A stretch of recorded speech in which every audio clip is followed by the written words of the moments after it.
Kwa jina la Bwana wetu Yesu Kristo. Bwana Yesu asifiwe. Niruhusu niwasalimie kwa salamu za mkutano huu. Give me Kenyenya or I die. Wamesahau tayari Lamek. Give me Kenyenya or I die. Jesus is coming soon. Kweli Yesu anakuja na sio hekaya tena. Yesu anakuja ni habari za uhakika ya kwamba anakuja kwa mara ya pili, na kuja kwake kumekaribia tena zaidi ya namna ulivyoanza kuamini. Na ndiyo kwa sababu mioyo yetu ina uzito na mzigo mzito wa kuona kwamba ndiyo Yesu anakuja. Lakini Yesu anapojiandaa kuja pia, wengi wanapotea katika dhambi. Wengi wanazidi kufungwa na ibilisi mwovu shetani. Na kwa sababu Yesu anakuja hivi karibuni, tuna mzigo mzito katika majuma haya mawili. Kwa kuwa Yesu anakuja na kwa sababu kuja kwake kumekaribia, hivyo imetupasa kuteka sehemu hii ya Kenyenya. Imetupasa kuwatafuta wale ambao wamepotea gizani. Imetupasa kulitafuta kundi la Mwenyezi Mungu ambao lipo katika sehemu ya nje, tuwalete kundi moja chini ya mchungaji mmoja. Basi mchana huu niko na mzigo mdogo tu wa kutua. Mzigo wangu ndani ya dakika hizi chache ni kukuambukiza roho ya kuwa mwinjilisti. Mchana huu nikisha kuambukiza roho hiyo mchana huu, kesho utawaleta watu kwa Yesu Kristo tunapoanza mkutano huu rasmi, kwa kuleta habari za Yesu na habari za kuja kwake kwa mara ya pili. Kwa hiyo mchana huu natamani mwisho wa dakika hizi chache niwe nimekuambukiza roho ya kuwa mwinjilisti. Majuma haya mawili usahau ya kwamba sio Robinson tu aliyemhubiri hapa, sio mchungaji Fadhili peke yake aliyemhubiri hapa. Hata wewe unapaswa kuwa mwinjilisti ndani ya majuma haya mawili, usike kuwaleta watu kwa Yesu Kristo. Tutafunikwa na ombi ambalo tayari limepeperusha hewani na Lamek. Niruhusu nianze kusema kwamba kama tungekuwa katika mchuano wa mpira, dakika ambazo zimesalia katika uwanja huu ni dakika chache tu. Labda niseme ni extra time ambazo tunachezea. Manake soma za Biblia zinaonyesha ya kwamba hatuishi tena kipindi cha kanisa cha Efeso kama tatumia makanisa 7.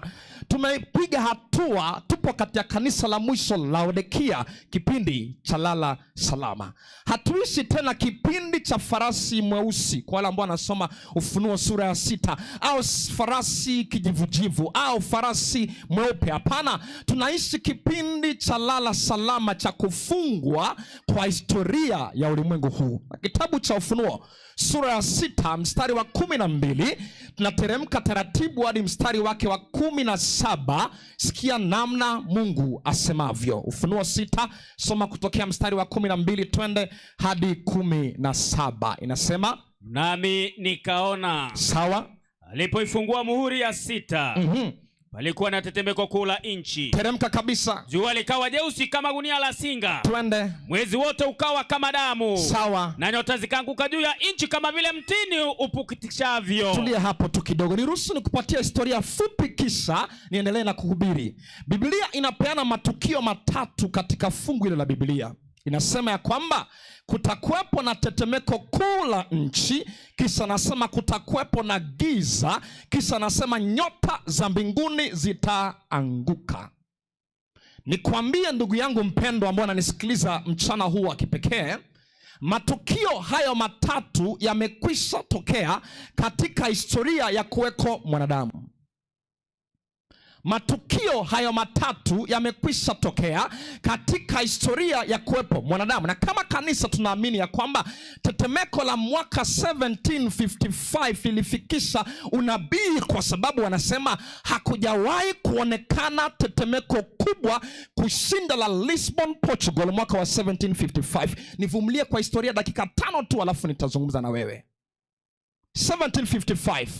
Najua nikianza mahesabu basi watu wanatamani wakimbie, lakini vumilia dakika 5, it's for your importance. Hakuna limewahi kuwa kubwa kushinda hilo. Wanasema ilipopimwa katika Richter scale, magnitude yake ilikuwa ni 8.5. None of it iliwahi kupita hiyo. Waliokufa 1755 na Lisbon, Portugal earthquake ni malaki ya watu walikufa na wakapoteza uhai. Mwaka wa 1783 mchana jua haukutoa mwangaza. Jioni hiyo mwezi haukutoa mwangaza. 1780 haikutoa mwanga wake. Mwaka wa 1833 nyota za mbinguni zikaanguka kama jinsi Biblia ilikuwa imetabiri. Ni kwa nini nimerejelea matukio hayo? Biblia imesema kutakuwa na hiki, kutakuwa na hiki, kutakuwa na hiki. Haya, soma. Kinachopaswa kufuatiwa ni nini? Soma tuende. Biblia inaendelea kwa kusema, sawa, na nyota zikaanguka juu ya nchi kama vile mtini upukitishavyo mapoza yake. Twende. Utikiswapo na upepo mwingi. Sawa. Mbingu zikaondolewa kama ukurasa ulivyokunjwa. Baada ya matukio hayo matatu kutukia, Biblia inasema tukio linalopaswa kufuata ni mbingu kukunjwa kama ukurasa. Soma tuende. Mackenzie.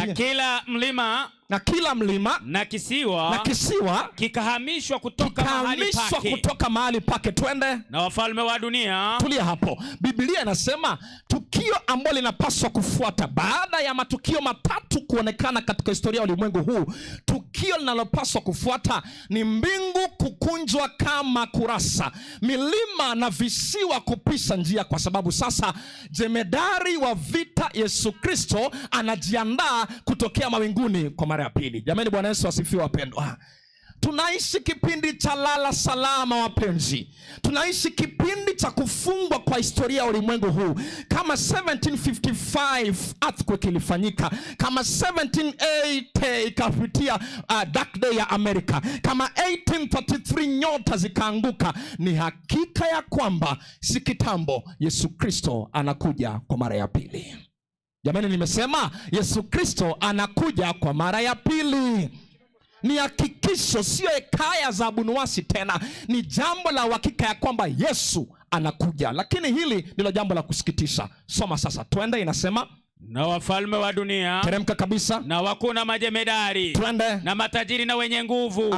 Na kila mtumwa na muungwana. Wakajificha katika pango na nchi ya miamba ya milima. Soma kabisa. Wakiambia milima na miamba, tuangukieni tusitirini. Mbele za uso wake yeye aketie juu ya kiti cha enzi. Soma. Na hasira ya mwana kondoo. Maliza twende. Kwa maana siku iliyo kuu ya hasira yao imekuja. Naye ni nani awezaye kusimama? Tulie hapo. Sasa anaonyeshwa mtu wa Mungu kwenye kisiwa cha Patimo ya kwamba ndiyo Yesu anajiandaa kuja mara ya pili. Ndiyo Yesu anakuja na ni hakika ya kwamba atakuja. Lakini wakati Yesu atakapotokea, nisikie hapo kwa makini. Wakati Yesu atakapotokea, taswira ni kwamba kuna kikundi cha watu ambao wanaonekana wakikimbia, wanaonekana wakijificha, wanaonekana wakitaka kusitiriwa. Hawawezi kustahimili utukufu wa Mungu anayeshuka. Kwa nini? Kipindi hiki ambacho Yesu anajiandaa kuja, shetani yuko mbioni kuhakikisha jitwalia kundi ambalo halitaweza kustahimili utukufu wa Yesu anapokuja kwa mara ya pili. Kipindi hiki Yesu anapojiandaa kuja, maana Biblia inasema kwamba akija kutakuwa na watu watakaokimbia, watakaojificha, watakaoweza kutostahimili utukufu wa Mungu. Ina maana kipindi hiki tunapojiandaa kumpokea Yesu Kristo, shetani pia yuko mbioni kuandaa kundi ambalo halitaweza kustahimili utukufu wa Mungu anayekuja. Wakati watakatifu wa Mungu watakuwa wakishangilia na kusema haleluya, huyo ndio Mungu tumekuwa tukimsubiri, kutakuwa na kundi la pili ambalo linasema hatuwezi kustahimili, hatuwezi kusimama, na hilo kundi linaandaliwa sasa hivi na Ibilisi. Na ili shetani asifanikiwe, ili shetani asijichwalie kundi zaidi, ili shetani asiwe na watu ambao watakimbia milima na mianga na kuangukie, kenyenya lazima Bwana aiteke ndani ya majuma haya mawili.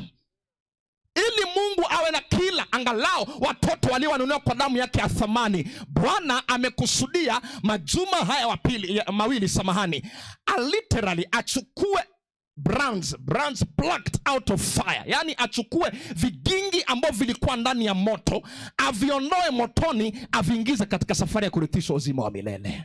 Na mkutano huu wa Injili ameweka kwa sababu mimi na wewe tuhusike kuhamisha kutoka motoni, tuhusike kuhamisha kutoka kumwogopa Mungu anayekuja, tuhamishe tuwaingize kwa katika kundi ambalo litasema haleluya, huyo ndio Mungu tulikuwa tumemsubiri na ametokea ili kwamba atuokoe. Mimi na wewe ni wahusika majuma haya mawili, ni wainjilisti majuma haya mawili, kuwaleta watu kwa Yesu Kristo. Na kama tutanyamaza, kama hatutafanya sehemu yetu, kuna kundi ambalo shetani atakwepa nalo, kuna kundi ambalo shetani ataangamia nalo, kuna watu ambao walinunuliwa kwa damu ya thamani ambao hatimaye shetani atakwepa nao. Lakini kwa sababu tunaenda kuhusika, Bwana atajitwalia watu majuma haya mawili. Bwana Yesu asifiwe. Bwana atajitwalia watu majuma haya mawili. Unajua, Mungu anajali sana kuhusu ukombozi wa watoto wake. Mungu anajali sana kuhusu ukombozi wa watoto wake. Na kama kuna kisa kimoja cha Biblia ambacho kitakufanya uione tabia ya Mungu namna anavyojali watoto wake na masuala ya ukombozi, ni kisa cha Daudi na namna alivyomshughulikia mtoto wake, kijana wake Absalomu. Absalomu hatutasoma. Ukisoma Biblia ya kwako inasema kwamba Absalomu alifanya makosa ambayo kama wewe ungekuwa baba yake ungetamani kumuua. Sema mambo matatu. Jambo la kwanza, Absalomu alimuua ndugu yake Amnon. Jambo la pili, Absalomu akalala na wake za baba yake, akalala nao, akamua hivyo Absalomu. Kwa hivyo huyu ni mtu ambaye amelala na mke wa baba yake, amemuua mtoto wa baba yake. Jambo la tatu, Absalomu alijaribu kupindua serikali ya baba yake. Sasa wewe niambie, kama huyu angekuwa mtoto wako Mackenzie, amekulia kijana wako, amelala na mke wako, tena isitoshe huyu amejaribu kupindua serikali yako, kama angekuwa mtoto wako, wewe ungefanya nini haswa? Ni kipi ambacho ungekifanya? Lakini sikiliza, Daudi ni mtu wa ajabu. Hebu nenda Samueli wa pili usikie jinsi Daudi ni mtu wa ajabu, sura ya 18. Yeye licha haya yote kufanyika, sikiliza jinsi Biblia inasema kumhusu huyu. Samueli wa pili sura ya 18. Sura ya 18. Wanaenda vitani, na wanapoenda vitani wanapatiwa masharti ya kwenda kupigana vitani. Daudi anaambia jeshi lake, na kupatia mstari wa kusoma, nendeni mpigane, lakini hakikisheni hamjamgusa Absalomu. Hakikisha Absalomu amewachwa, msimguse. Manake Daudi was in the interest ya maisha ya Absalomu, licha ya udhambi wake. He interested ya kwamba abaki hai. Vita vikafanyika, alafu wakarudi na ujumbe. Verse 28 inasemaje? Verse 28 2 Samuel chapter 18. Wakarudi na ujumbe kwa mfalme Ahimazi. Twende, nasema Ahimazi akainua sauti yake, twende, akamwambia mfalme amani. Akainama mbele ya mfalme kifudifudi akasema, ahimidiwe Bwana Mungu wako aliyewatoa watu hao walioinua mikono yao juu. Samahani. Leo Mackenzie umelishwa nini mchana? Samahani, kurasa za Biblia. Haya, sawa. Inaendelea kwa kusema, inasema ahimidiwe Bwana Mungu wako aliyewatoa watu hao walioinua mikono yao juu ya bwana wangu mfalme. Soma kabisa. Mfalme akauliza, je, yule kijana Absalomu yu salama? Tulia hapo. Ahimazi amekuja na furaha. Yeye alikuwa kwanza kufika. Anapofika anamwambia Mungu ahimidiwe, manake watesi wako wote Mungu amewashughulikia. Mfalme, leo umeshinda, ni siku nzuri. The first question David anauliza, je, is the young man Absalom safe? Furaha yake haikuwa ni victory. Alikuwa akitaka kujua, is the young man Absalom safe? That's what alitaka kujua kabisa. Second, mtu wa pili. Soma mstari wake wa 20 na ngapi hapo chini sasa? Tumefika. Soma 31. Mtu wa pili akaja. Na tazama, Mkushi. Yule Mkushi akafika. Sawa. Mkushi akasema, nina habari kwa bwana wangu mfalme. Twende. Kwa maana Bwana amekulipiza kisasi leo juu ya hao wote walioinuka kupigana nawe. Soma kabisa. Naye mfalme akamwambia yule Mkushi. Akamwambia Mkushi, yule kijana Absalom, je, yu salama? Tena mtu wa pili anamwambia mfalme, Mungu ashukuriwe, Bwana ameshughulikia watesi wako. The same interest again. Mfalme anamuuliza, sawa, vita vimeshindwa, but is the young man Absalom safe? Concern yake haikuwa ni ushindi wa vita. Concern yake ilikuwa ni usalama wa Absalomu. Alitaka kuhakikisha kwamba Absalom is safe. The last verse, alafu ni seme an important statement. Verse 33. Ilipotukia kwamba amekufa, habari zilipomjia Daudi kwamba amekufa. Kumbuka, aliyekufa hapa ni mtu amemnajisi binti yake. Aliyekufa hapa ni mtu ambaye ameua kijana wake.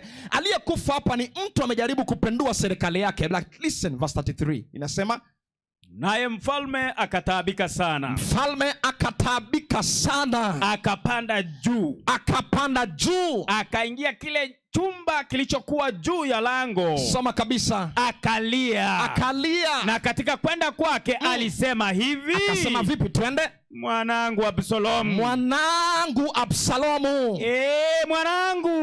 Mwanangu. Mwanangu Absalomu. Soma kabisa. Laiti ningalikufa badala yako. Anasema laiti mimi Daudi ningalikufa badala yako. Soma kabisa. Mwanangu. Mwanangu. Daudi, kijana ambaye alikuwa amemnajisia binti, kijana ambaye alikuwa amemuulia kijana wake wa kwanza, kijana ambaye alijaribu kupindua serikali yake, yeye anasema afadhali mimi ningekufa lakini sio wewe Absalomu. Sikilizeni ndugu na dada wapendwa, Mungu anajali sana ukombozi wa watoto wake hapa nje zaidi ya chochote kile. God is concerned about the salvation of his children more than any other thing. By the way, atafanya kila awezalo kumwokoa mwanadamu aliyemnunua kwa damu yake ya thamani. God will go out of order, by the way. Atavunja kama ni sheria za nature. Atafanya kila awezalo ili kwamba hakikishe amewaleta watu kwa Yesu Kristo. Na by the way, it's true. Ukitaka kuona sema Mungu hufanya miujiza ajabu ni katika misheni. Si hata leo uliona alisimamisha mvua. He does that. Wewe wakati mwingine unatoa mvua imechacha, unatamani kwenda kazini, unatamani Mungu asimamishe, na wakati mwingine haisimamishi. But when it comes to soul winning, Mungu anaweza fanya chochote kuhakikisha ameokoa watu. Jamani, Bwana Yesu asifiwe. Because God cares so much for the welfare ya watoto wake. Anajali sana. Wewe unamwona ni mlevi, Mungu anamwona ni mwana wake anayepaswa kupata uzima wa milele. Wewe unamwona kwamba ni mkahaba, Mungu anamwona ni binti anayepaswa kuvishwa joho la kifalme. Unamwona kwamba ni mwasherati, dawa za kulevya zimemwangamiza. God sees them as a candidate for heaven. Na atafanya kila awezalo kuwaleta. Asa ili afanikiwe, ametuhusisha. He has given us a privilege. By the way, it's a privilege. Ametupatia privilege ya kipekee. Gabriel angeweza kushuka ashike kibweta badala ya Pastor Fadhili. Atume malaika mwingine ashike microphone badala yangu. Angeweza kutuma malaika waje wa connect mitambo. Angeweza kutuma malaika waje wafanye organization. But he has given us a privilege to be collaborators with him. Kwa wahusika na yeye tuwalete watu kwa Yesu Kristo. Jamani, Bwana Yesu asifiwe. Juma hili husika kuwaleta watu kwa Yesu. Manake Yesu anajali kuhusu usalama wao. Wanaambia tu mfano huu. Hapa nina kitambaa. Hichi kitambaa nikikitumia hapa katika mahubiri, nikimaliza nikiondoka hapa kitaoshwa. Sababu kwa nini kitaoshwa ni kwa sababu bado ninakiona kuna thamani kwangu. If it's useless, I don't waste soap and water on this. Natoka hapa, natafuta the nearest dustbin, natumbukiza ndani. Lakini kwa sababu bado ina maana, nitakiosha because I'm supposed to use it again. Najaribu kusema nini? Ukimwona Yesu aliacha barabara za dhahabu, aje atembeleza vumbi. Ukimwona Yesu aliacha taji ya dhahabu inang'aa, aje avaa ya miiba. Ukimwona Yesu aliacha mahali malaika wanamuinamia, aje atembee watu na kutukana. Ni kwa sababu sisi ni watamani kwake, na thamani yetu inapimwa na damu yake. Our value is not measured in our education. Thamani yetu inapimwa kwamba damu ya thamani ya Yesu Kristo inapaswa kutusafi sote. Wewe uliye kanisani, yeye aliye nje, yule ambaye hajamsikia Yesu Kristo, sote damu ya thamani inapaswa kutupatanisha na kutufanya tuwe warithi wa uzima wa milele. Jamani, Bwana Yesu asifiwe. Basi kazi yetu ni ndogo majuma haya mawili. Number 1, utahusika vipi? Na tamani ni kuambukize the burden of perishing souls. Uwe na makusudi kwamba majuma haya mawili magoti yako yatachubuka kuombea mkutano huu, ili kwamba Bwana atupatie ushindi ulio hakika. Bwana Yesu asifiwe. Yaani wakileta watu kubatizwa tunasema Bwana give us one more. Bwana give us one more. Leo wamekuja watu hapa. Maombi ya leo jioni ni kwamba Bwana give us one more. Ni one more. Imagine kama sote tukiweza kuomba give us one more. One more, one more, one more. At the end of the crusade tutakuwa na ushindi wa hakika, manake Bwana amejibu maombi yetu. Bwana Yesu asifiwe. So your prayer number 1, God give us one more. Tupatie moja zaidi ili kwamba Bwana ujitwalie watoto wako. Lakini number 2, alika. Alika. Invite. Wewe usijali na mwalika nani, alika. Wewe mwambie twende kuna mkutano. Mwambie asubuhi kuna maombi. Nani hataki maombi? Mwambie asubuhi kuna maombi pale, twende. Invite. Akifika hapa nakwambia hata kuja kusikia Kiswahili cha Mtanzania, hata kuja kusikia Kiswahili cha Mpwani, hata kuja kusikia kizungu cha wazungu. Atakaye kutana ni hapa ni Yesu aliyemfia msalabani. Na huyu akikutana naye hapa haondoki bure, lazima atanaswa. So wewe alika. Invite and invite and invite. One thing, pray. Number 2, alika.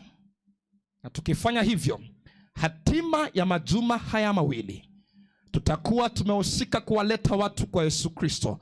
Tumehamisha watu kukimbilia miamba, tumewaregesha ili kwamba waseme haleluya, huyu ndio Mungu tumekuwa tukimsubiri. My last illustration, alafu niondoke hapa mbele. Kijiji kimoja kilipatana na kikundi cha watu ambao walikuwa wanataka kupindua serikali. Walikuwa wanataka kupindua serikali ya mfalme aliyekuwa anaongoza. Watu wakakusanyana wakajaribu. Bahati mbaya kabla wafaulu, mfalme akatambua. Alipotambua ya kwamba kuna kikundi kimekuwa kikipanga kupindua serikali yake, akawakamata. Sasa alipowakamata, nisikilize kwa makini kabisa. Alipowakamata wakahukumiwa kunyongwa.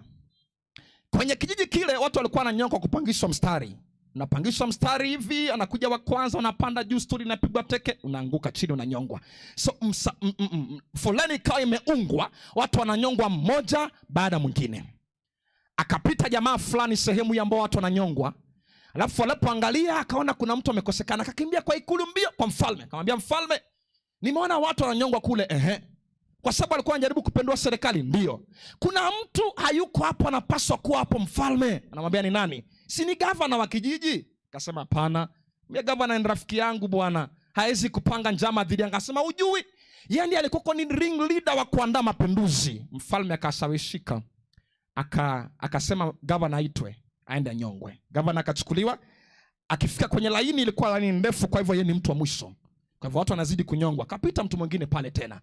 Akamwona gavana kwenye laini, akamwambia gavana, unafanya nini hapa? Akamwelezea jinsi amefika hapa. Akamwambia kwani mfalme hajui ya kwamba wewe ndio umemwokoa? Hajui kwamba kama si wewe angepinduliwa serikali? Lazima nikamjuze mfalme. Mbio mbaya kwa ikulu. Akamwambia mfalme, umefanya kosa kubwa sana. Nini mbaya? Yule gavana ambaye umemhukumu kunyongwa ndiye amekuokoa, muondoe. Mfalme akashawishika tena, akachukua barua this time round, akaandika barua. Baada ya kuandika barua, akaipeana kwa mtu ambaye alikuwa anapaswa kupeleka mahali watu wananyongwa. Yule jamaa akachukua barua, akaenda na kwake nyumbani. Akakaa chini akasema, nipatie chakula nile. Akapewa chakula kala. Nipe maji moto nioge. Akapewa maji moto akaoga. Kumbuka laini ya kunyonga watu inasonga kule. ana pardon letter, ana barua ya msamaha ya governor. Barua ya msamaha governor ameishikilia, akala, akanywa, akaekewa muziki taratibu, kisha ndiye akatoka polepole kwenda. Alipofika, najua natamani nikwambie kwamba alipata governor hajanyongwa, lakini sivyo. Alimpata governor akining'inia. Listen, we have the pardon letters in our hands for God's children outside here. Tuna barua za misamaha za watu hapa nje. Tatizo tumechagua kuzikalia, na wanakufa katika dhambi. Shetani anawaponda na kuwasagasaga. Wapendwa, tuachilie barua za watu za misamaha. Let's release the pardon letters. Tuwe wainjilisti these 2 weeks. Waambie Yesu anakupenda, Yesu anakujali. Twende mkutanoni. Unasumbuka na mzigo mzito, twende kwa Yesu Kristo. Let them come, ili kwamba waje wakutane na Yesu aliyefia msalabani, Yesu aliyefufuka hatimaye, Yesu anayekuja kwa mara ya pili tena. Jamani, Bwana Yesu asifiwe. Ngapi anasema tutahusika majuma haya mawili kupeana barua za watu za misamaha? Kama ni kweli namaanisha, simama sasa, songea hapa karibu, uje. Tunataka tuombe kwa sababu yako wewe ambao unasema nitahusika majuma haya mawili kuwaleta watu kwa Yesu. I will be involved this particular 2 weeks. Kwa maombi, kwa kualika, nitakuwa involved to bring people to Jesus Christ. Pastor Fadhili, come. Nitakuwa involved. Manake najua kundi linamezwa nje. Najua kundi, nimesema watu waje karibu huku tuombe pamoja, hivi ndio tunamaliza ibada hivi. Watu waje tu. Tunataka jioni hii tuombe, ili kwamba Bwana kwa neema yake, hii roho ya kuwa wainjilisti ichochewe ndani yetu. Barua za misamaha zianze kusambazwa. Mwambie Bwana anakupenda. Umlevi, lakini Bwana anakupenda. Unajua asubuhi hata nimwambia mchungaji alipomaliza mahubiri, kuna kipengele pastor alitaja kwa Samuel, nikamwambia mimi mwenyewe linigusa moyo wangu, manake niliona namna Bwana ni wa neema sana. Alisema ati Bwana aliamkia kwenye kifua cha kahaba, lakini bado Mungu akampatia uwezo wa kung'oa gate ya seat kwa mikono yake. It means the grace of God is still sufficient. Bado ipo mbioni kuwatafuta watu. No one is broken beyond repair. Bwana yuko mbioni kuwatafuta watu. Tuwe na roho ya uinjilisti. Alika. Ukitaka mkutano ufanikiwe majuma mawili, alika. Ukitaka mkutano ufanikiwe, omba. Actually, kabla hujaenda kualika, ambie Bwana ninaenda kumwalika, ninakuomba gusa moyo wake akubali kuja. That's all. Ambie Bwana ninaenda kumwalika, gusa moyo wake aje. Na nikwambie Bwana atatangulia mbele yako na atayeyusha moyo, na utakapomwona amepiga hatua kujitoa kwa Yesu Kristo, utakuwa